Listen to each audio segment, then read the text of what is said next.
Hi, this is Mac from Mac's List. Before we start the show, I want to let you know about my new book, Land Your Dream Job Anywhere, available on Amazon on February 1st, 2017. I've been helping job seekers find meaningful, well-paying work since 2001, and now I put all my best advice into one easy-to-use guide. My book shows you how to make your resume stand out in a stack of applications, where you can find the hidden jobs that never get posted, and what you need to do to ace your next job interview. Get the first chapter now for free. Visit maxlist.org/anywhere.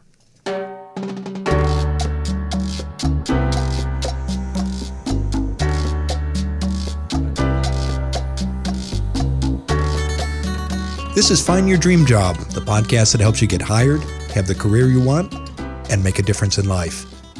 I'm Mac Pritchard, your host and publisher of Mac's List. I'm joined by my co-hosts, Ben Forstag, our managing director, and Jenna Forstrom, our community manager. This week, we're talking about how women can get great tech jobs. Our show is brought to you by Land Your Dream Job Anywhere, the new book from Mac's List, available on February 1st. Land Your Dream Job Anywhere shows you how to find meaningful, well-paying work wherever you live. For more information, visit maxlist.org/anywhere.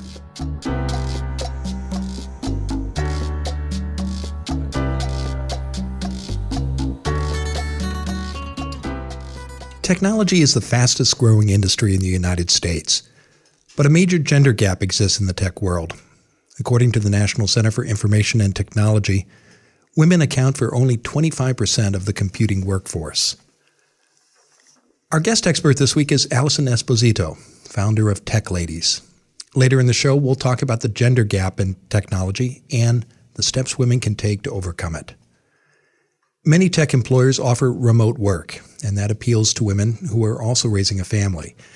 Ben Forstag has found a website that lists benefits like remote work that family-friendly employers provide. He'll tell us more in a moment. How can you ask for a raise without seeming pushy? That's our question of the week. It comes from Mindy Hoffman in Portland, Oregon. Jenna Forstrom shares her answer in a few minutes.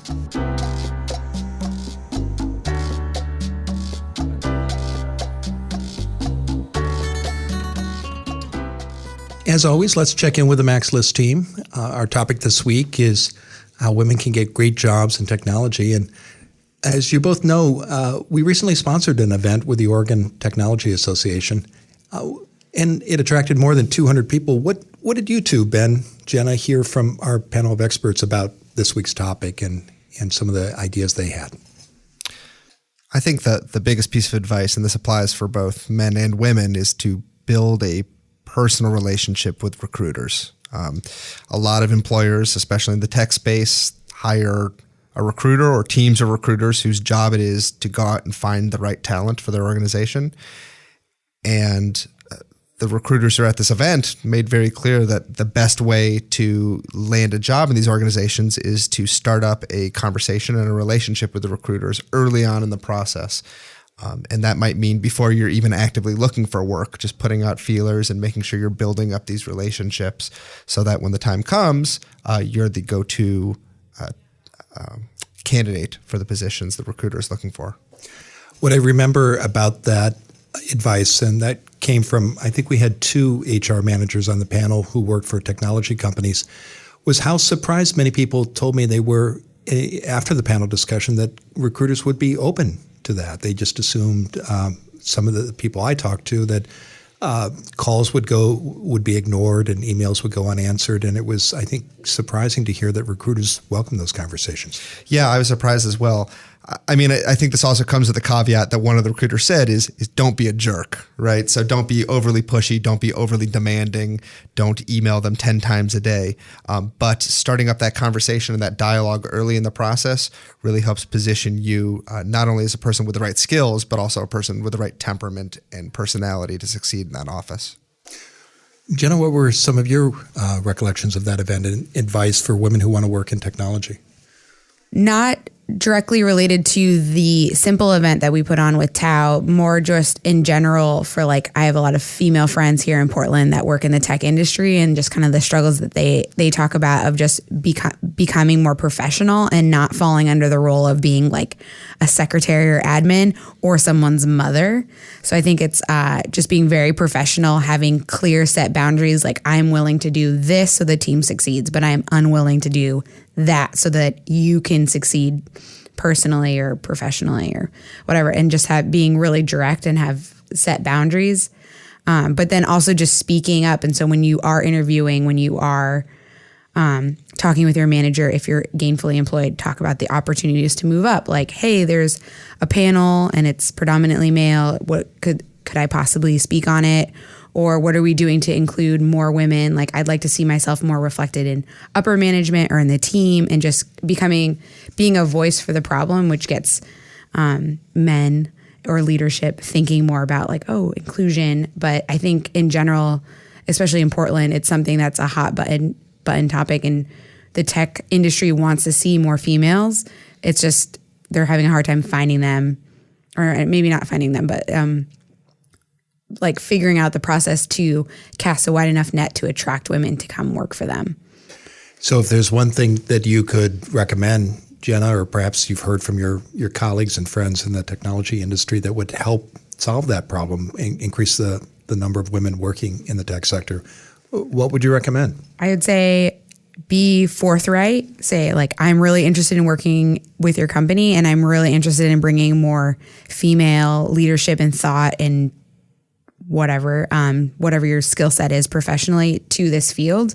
And I think that company XYZ is the place to do it. Would you be willing to work with me to make that happen? And I think that would be really eye-opening for a hiring manager. And then, as Ben said, like, start a relationship early. You're going to be graduating soon with a technology degree, or you're moving to Portland with a technology degree, or you're just interested in making a transition to the technology industry. Like, go out, pursue those recruiters, find those companies that are inclusive for women, and then show an interest and introduce yourself.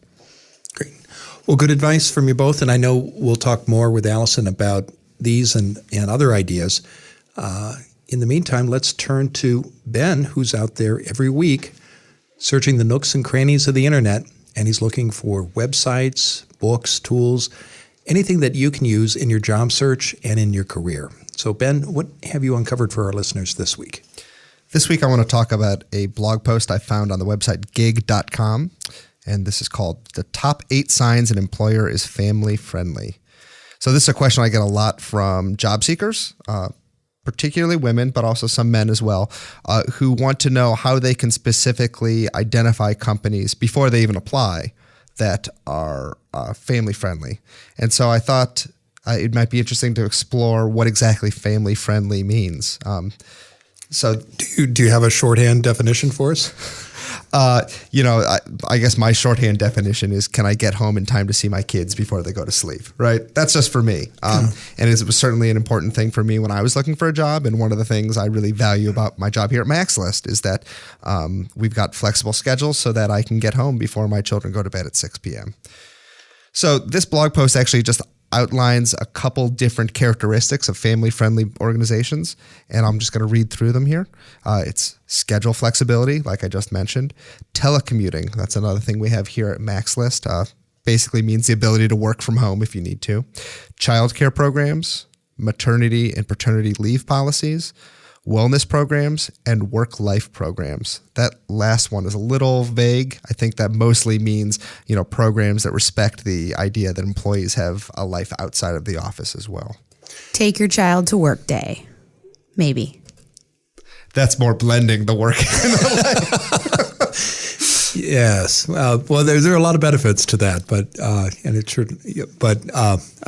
I think when we think about the definition, however you might define family friendly, I can imagine our listeners are wondering, well, that sounds right, but how do I find out if indeed an employer practices one or more of these things? Yeah, absolutely, because there's always this challenge of you don't want to walk into the interview and immediately start demanding, like, tell me how you're going to respect my life outside the office, or tell me all about the childcare programs that you offer.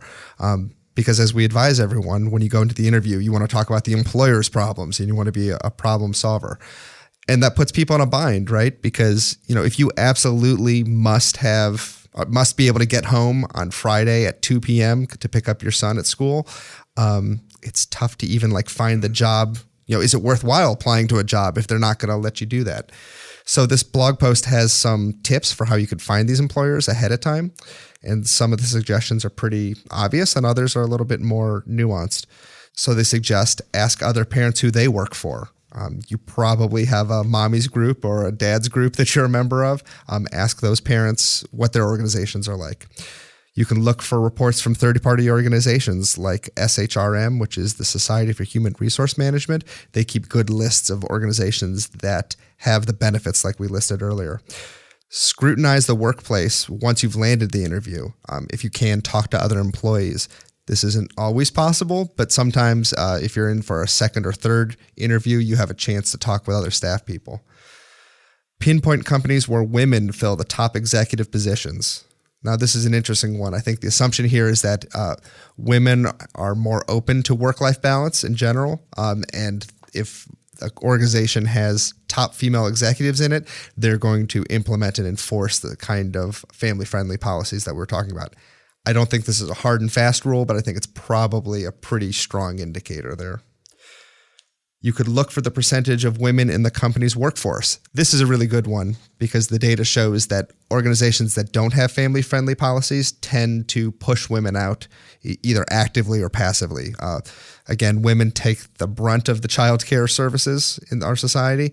And so if the organization is not family-friendly, women tend to leave and go someplace else.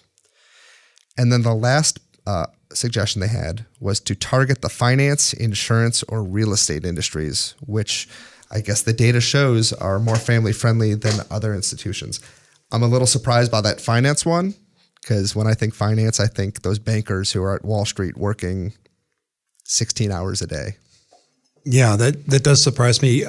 Do you think that the people who recommended that are thinking of credit unions or smaller organizations? I don't know. I think part of it might be that there's a lot of competition for talent in that industry. And so employers are offering a lot of extras on top of it. And it might be they're not letting you get home by 6 p.m. to be with your kids, but they're offering daycare programs so that you stay at the office as long as possible. This is similar to what Facebook does, where they want their employees there pretty much all the time. And in return, they're offering huge benefits like daycare, or we will freeze your eggs and your these are the things employers do. And you can decide yourself whether you think freezing your eggs is family friendly or not. But that's an option some employees have. That's a new one for me. Well, thank you, Ben. And I know you'll include links to this blog post and these lists in our show notes. Now, if you have a suggestion for Ben, please write him, and we may share your idea on the show. Ben's email address is easy to remember. It's Ben, B-E-N, @maxlist.org. Now let's turn to you, our listeners, and Jenna Forstrom joins us every week to answer one of your questions. What do you have for us this week in the Max List mailbag, Jenna? This week's question came from Mindy Hoffman, who was at our last Max List event, the Career Opportunities for Change Communications, and she asked, Hi, my name is Mindy, and I'm from Portland, Oregon. And my question is, how do I go about asking for a raise without being too pushy, but also being assertive? So this is a great question, and we get it a lot because people, want to be paid what they think they're worth or what they are worth. And then especially for females, we're told statistically that we don't negotiate as much up front and that we're not as aggressive when it comes to salaries, or we're not part of the boys' room where salaries are kind of more commonly discussed. So I thought this was a great question, and it's very related to what we're talking about today. So a couple of resources that I've used personally, and I've talked about this on a previous podcast, but Ramit Sethi has a ultimate guide for asking for a raise or salary negotiations, and we'll include links to this in the show notes. And then the second one is we've had Jeff Weiss on our podcast, who has a Harvard Business Review article on salary negotiations. That's very practical.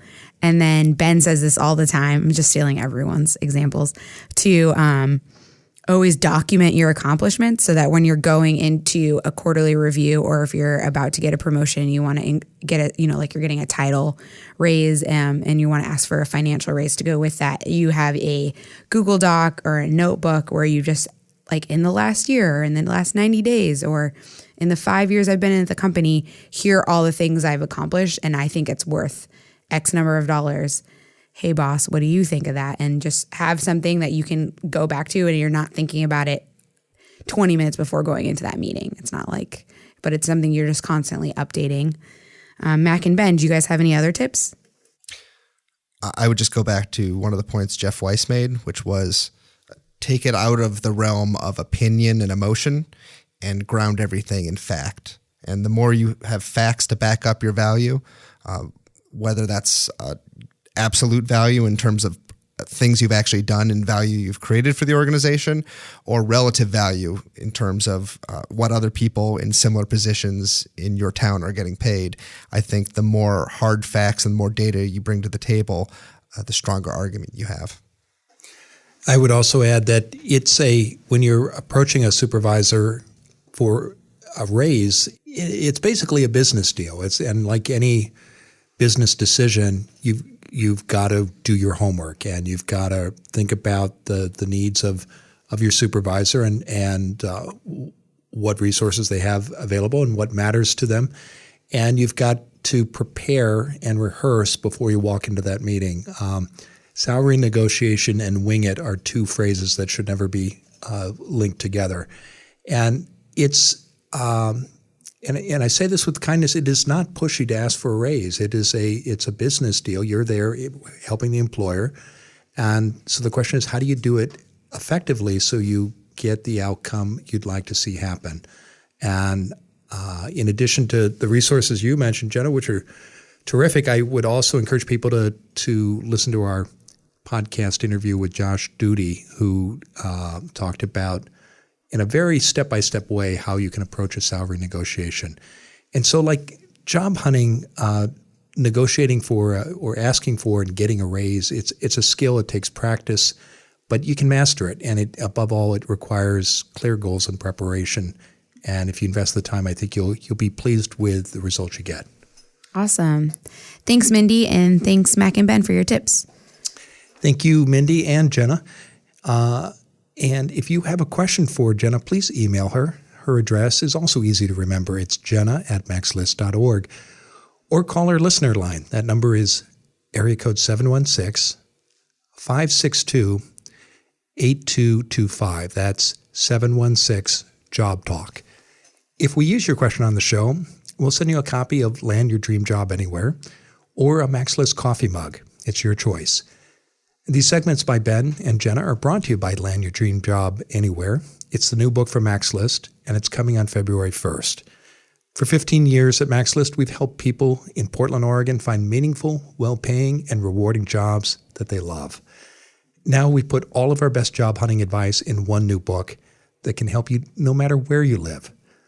Our new book offers practical, actionable, and proven tools you can use right away.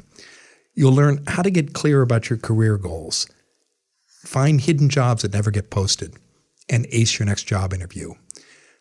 Our new book contains advice from many of our most popular podcast guests. Get insights from national career experts like Parai Chadaya, Carrie Hannon, and more.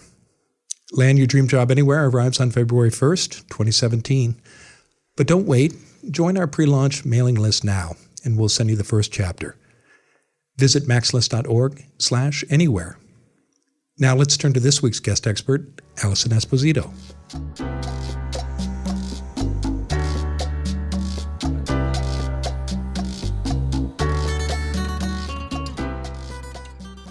Allison Esposito is the founder of Tech Ladies, a community that connects women with the best jobs in technology and companies with the best women tech makers. Allison is also a branding and marketing expert who has worked for Google, Foursquare, and other technology firms. She joins us today from New York City. Allison, thanks for being on the show. Hi, thanks so much for having me. Yeah, it's a pleasure to have you here. Our topic this week is how women can get great jobs in tech. Let's start by talking about the gender gap in the tech world. How big is it, Allison, and why does it exist? Sure. Well, the gap is quite large. You can see it if you're at anything from a smaller startup where people tend to hire their friends or from their immediate networks, all the way to big, huge companies that are actually starting to do diversity reports about the gender gap at their companies. A lot of these larger companies are starting to do these reports to figure out, as a step one to figure out how to fix it. So the first step for them is to really, take stock of how many women are at these companies, why the numbers are so low, and look for ways to tackle that. And when you've seen those reports come out, what reasons do the report authors find for the gap? I think there's a lot of different reasons for it. A lot of people have talked about the so-called pipeline problems, saying that these women just aren't out there, or their skill level is not up to par with the men that they're hiring. But we're finding actually since starting Tech Ladies that there's a huge amount of women tech makers, we call them. In our group, we have everything from engineers to women who work on marketing, BD. It's not just engineers, but the gap is biggest in the engineering pool. And we just don't, well, I personally don't believe that there's much of a pipeline problem. I think it's just a matter of really finding these women where they are and connecting them to the companies that are open and willing to hire them. So that's what we do with Hire Tech Ladies. So let's talk about that. When women want to move into technology jobs, obviously your organization is out there helping to make that happen. What can women do either individually or in their own communities with other groups like Tech Ladies to get work in this sector? Sure. Well, I think the first thing is just really getting your skills up. So for that, a lot of women who don't come from a traditional computer science background, or maybe they didn't major in it in college. For them, a lot of it is going back and doing online courses or joining boot camps just to get the skills up. If you're a talented engineer or you have some experience coming from something else and want to transition into tech, there's so many pathways into doing that, but networking is really important and one of the biggest. So I think the best thing you can do is try to join meetups in your city and get connected to people there. It can be a little bit of a hard world to break into, but I think that meeting people in person is one of the best things you can do. And let's talk about that for a moment, Allison. Why can it be a hard world to break into? What barriers are there, and what do you see in your work? Sure. Well, at bigger companies, getting a job at one of the big tech companies is, known for being extremely competitive.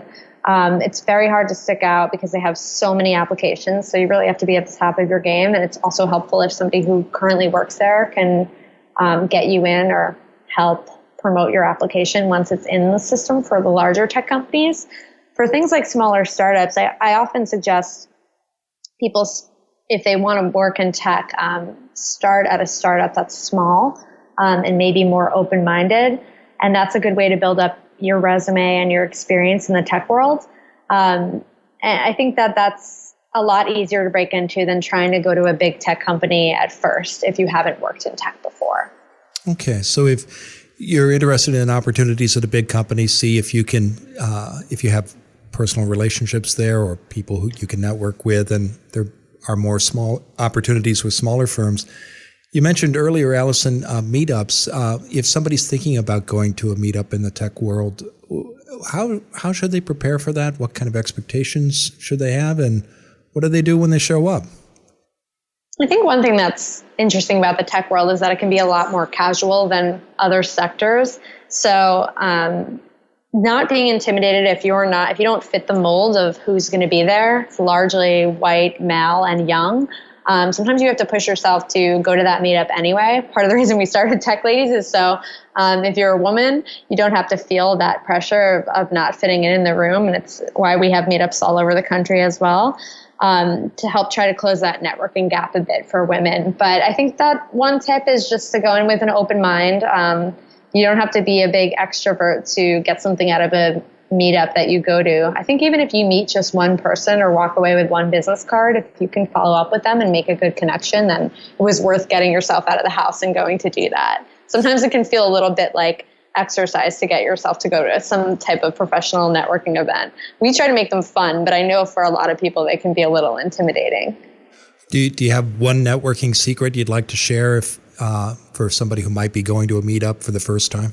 Sure. I think one of the things that, as an introverted person myself, I know one of the things we hear a lot and have talked about in our group is, how to network as an introvert when you would rather do anything but go out and be in a big group of people at a potentially large happy hour, that kind of thing. And I think that that's one thing to do, is just keep your expectations small. Like, you're probably not going to go in and walk away with a job offer that day. But if you go in and you just keep your expectations low and just say, I'm going to go in and talk to 5 people, walk away with, 1 new contact and follow up with them the next day, then eventually you can work your way up to being some kind of super networker where you're going to more and more of these things and really getting as much as you can out of them. But if even going is hard or you feel really shy, I think even just going and talking to a few people should be considered a success. Yeah, I agree. And I think networking is a long game, and your life is not going to change by going to one event. But as you build relationships and make connections one person at a time, the people we work with say they see benefits. And I'm hearing you say the same.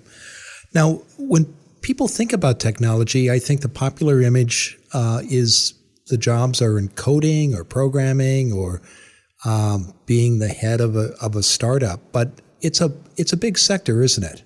Oh, definitely. Yeah. And there's a lot of different types of jobs. And I think you can, if you want to learn to code, you should try that. But I think a lot of people think that they want to get into tech because they hear it's, a great thing to be in, high-paying jobs, that kind of thing. They've heard the good stories about it. But I think that you can take anything that you're already really good at and figure out what the job description is for tech. So, like, I was a writer and a marketer working for colleges, nonprofits. I was a journalism major in school. This was like the first half of my career was that before I got into tech. And I figured out, well, where would my skills be useful at tech companies? And I did some research and found that I could work as a copywriter and work on UX copy, which is writing copy for apps and products, as well as writing marketing copy for brands and startups too. So figuring out what you're already good at and where it would be useful in tech, I think is a great thing to do. You don't necessarily need to completely reinvent yourself or completely learn a new skill to work in tech. You can look at what you're already doing and see where it fits. So if you're a really good project manager, you might eventually work your way up to be a product manager in tech. If you work in business or sales, those jobs definitely exist in tech. Pretty much anything you do translates to a tech job. What's your best advice, Allison, for people who want to make that change? Say they have a background in marketing or sales or financial management, and they want to move out of, say, the transportation or manufacturing sector into technology. How do you see people make that switch? What steps do they take? I think the first thing and the thing you can do on day one is start to use the products you think you would want to work for. Maybe you already do. But make sure you're really using them and thinking about how they could be better, and even just jotting down in a notebook what you would do differently if you worked at that company.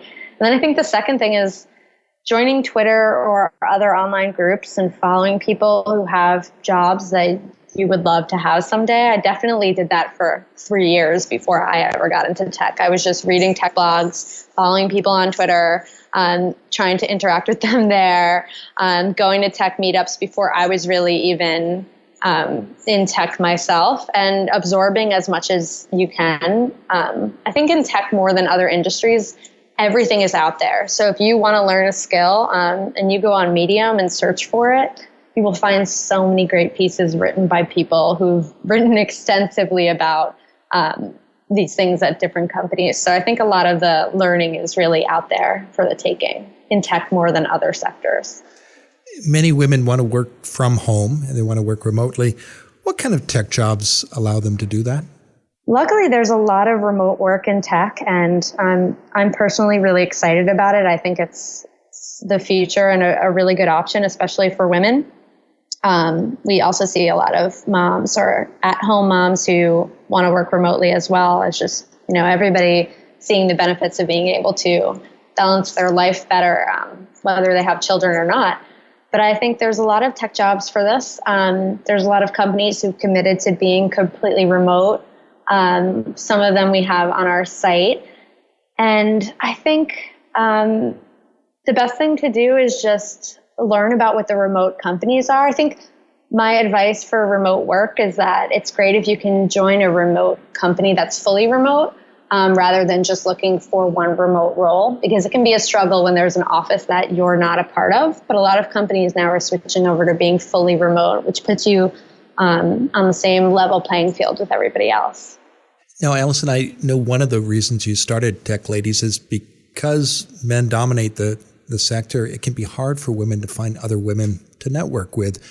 What benefits, what difference can career advice from other women make in your world? Sure. Yeah, that's a great question. And I think it's really a huge difference of why we're women helping women is the basis of Tech Ladies, is because there's just so many things that happen at work, not just in the tech world, but in every career path that you could take, that really only other women will have experienced. So we have, one of the things we do in our community is we have advice, anonymous advice, where people can, on our online community, send an anonymous email to be posted, and then other members of the community can chime in about what they should do. And the reason it's important to be anonymous in these scenarios is that they can't say what company they work for. They could potentially get in trouble for saying they're going through something tricky at work. But we see things all the time like sexual harassment or not being paid equally. And women are trying to navigate these really complex issues, and there's really no space to do that unless you're just sitting, at a meetup or an event with other women and being honest and open and vulnerable with them, or supplying it anonymously through us. And that advice is just so valuable. I know you, like Max List, Tech Ladies also runs a job board, and we'll include links to your site in the show notes. But tell us how else women can find and apply for tech jobs besides looking at job boards. Sure. I think, one of my favorite job hunting tips in general for finding your next job is to really make a list of the companies that you love and would want to work for and are following very closely, and then figure out if there's a place for you there. And this list can be running for a long time, but I think it's really smart to focus on the companies in particular, trying to build up your networks within those companies. And that way, when you apply, you're not just a resume sitting in a pile, but you're actually, maybe you've already made a connection there, or, you've got a leg up when you're going to apply to companies. And even if you don't know anybody there or haven't networked your way into meeting someone there, at least when you get called back for an interview, it's clear that you've been reading industry news on this company and that you're really up on them. I think it's a smart way to also narrow down your search, because it can get so overwhelming if you're applying to every product manager job that you see pop up. It may be smarter to actually say, these are the 10 companies that I'm trying to get a product management job at. Great. Well, I thank you, Allison. I think that's great advice. Now tell us what's next for you. Sure. Well, I recently left my full-time job to run Tech Ladies full-time.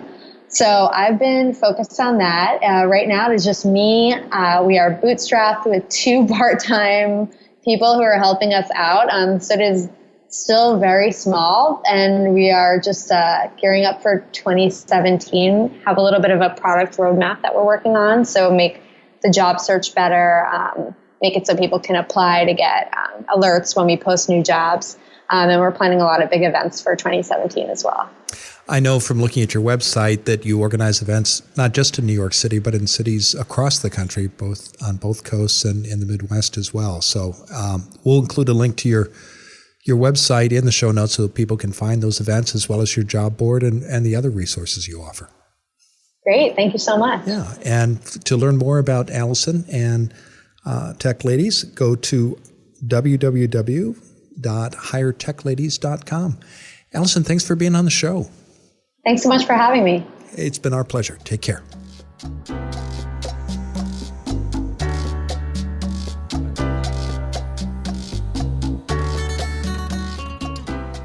Okay, we're back in the Max List studio with Jenna and Ben. What were some of the key ideas that you got from my conversation with Allison? Jenna? I really liked her point on going into a networking event and having kind of low expectations, because then you won't get disappointed. And I liked her point of like, don't go into every networking event thinking you're going to get a job offer, because as someone on the other side of the field, it's not like we're walking around with like jobs in our back pockets. It's just there to network and get a sense for the industry, the field you're working at, the city's like vibe for employment. And then from there, making really great potential contacts to follow up with the next day when you get home and have processed the entire night and done some research on the website and what might be available, and then kind of start the conversation there. So if you have lower expectations, you won't go home with a sense of disappointment, because aside from when we had Angela Copeland, who got a job at a networking event, I've never heard of anyone like going and getting a job offer like day one. So I thought that was a really good point that she had made. How about you, Ben? Any thoughts? I will say about Angela too. Remember that she's a career coach. So yeah, that's true. But that is the only time I've heard of somebody actually getting a job at a networking event. Right, yeah. I liked her point that in the tech space, there's a need for folks beyond coders and programmers. And I think that's something that gets forgotten a lot. And when you talk to people about technology, their first response is like, well, I don't know how to program.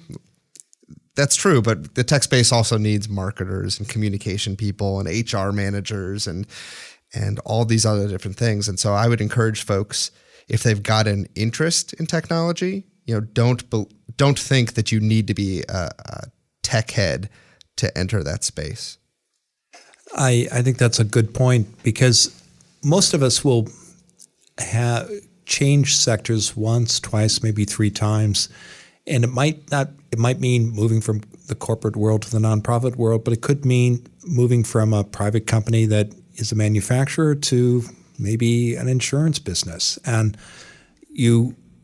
But you'll be able to make those changes when you're clear about the skills you offer and how they're transferable. Because no job lasts forever these days. And so we all have to be prepared for making those changes. And I thought Allison's advice was applicable to not only the technology world, but so many other sectors. Absolutely. The other thing that just popped in my head here is one of the things you hear a lot about in the tech space is the idea of user experience. Mm-hmm. And basically, when you boil that down to it, all it means is how you take these very complicated technological things and translate them down to a user who's not very technologically savvy.